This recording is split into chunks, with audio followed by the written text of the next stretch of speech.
Alam nating lahat na ang Baraswing Church ang isa sa pinakasikat na lugar sa Malolos, Bulacan.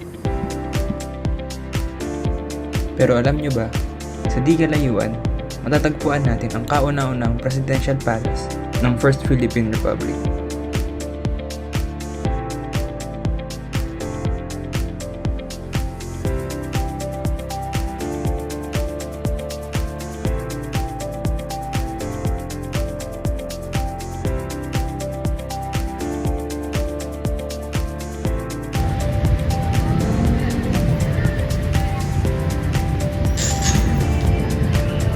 Katabi rin nito ang isang makasaysayang puno. Dito nagsimulang umusbong ang diwa ng kalayaan at demokrasya na patuloy natin pinangangalagaan hanggang ngayon. Ano nga ba ang kasaysayan ng Kalayaan Tree? Ang Kalayaan Tree ay isang centennial tree na may mahigit isang siglo na ang tanda. Pinaniniwala ang itanim ito noong panahon ng himagsikang Pilipino at naging saksi ito sa mahalagang kaganapan sa ating kasaysayan. Ang Kalayaan Tree ay may mahalagang papel sa panahon ng unang Republika ng Pilipinas. Dito umano nagtitipon ang mga revolusyonaryo upang pag-usapan ang kanilang mga plano laban sa mga mananakop. Isa rin itong simbolo ng Malolos Congress kung saan isinulat at pinagtibay ang konstitusyon ng Malolos, unang republikang konstitusyon ng buong Asya. Hanggang ngayon, ang Kalayaan Tree ay itinuturing na sagisag ng tapang at pagmamahal sa bayan. Para sa mga taga-Malolos, isa itong paalala na kahit gaano kahirap ang panahon, basta't may pagkakaisa at pagmamahal sa kalayaan, hindi tayo basta-basta matitinaw.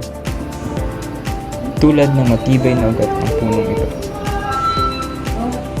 Ang Kalayaan Tree ay isang mahalagang paalala na ang ating kasarinlan ay bunga ng dugo, pawis at sakripisyo ng ating mga bayani. Kung kayo ay mapadpad sa Malolos, huwag kalimutang minto sandali.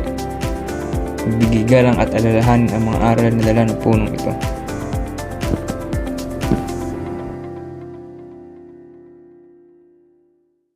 Sa puso ng Malolos, Bulacan, makikita ang Malolos Cathedral, o mas kilala ngayon bilang Basilica Minore del Nuestra Señora de Immaculada Concepción, ay may napakayamang kasaysayan. Tinayo ito noong 1580 ng mga paring Agustinian bilang isang maliit na kapilya, naggawa sa pawid at kabayan. Bukod sa pagiging isang lugar ng pagsamba, mahalaga rin ang Malolos Cathedral sa kasaysayan ng ating bansa. Noong 1898, matapos ideklara ang kalayaan ng Pilipinas, ginamit ito bilang palasyo ng unang republika ng Pangulong Emilio Aguinaldo. Dito ginanap ang mga pangalagang pulong ng kanyang pamahalaan. Sa katunayan, makikita pa rin dito ang kanyang opisina sa loob ng simbahan. Ang Malolos Cathedral ay kilala rin bilang tambanan ng mahal na birhen ng Immaculada Concepción, na siyang patrona ng lungsod ng Malolos. Taon-taon, marami ang dumadayo rito upang magdasal at makiisa sa mga pistang pangrelihiyon.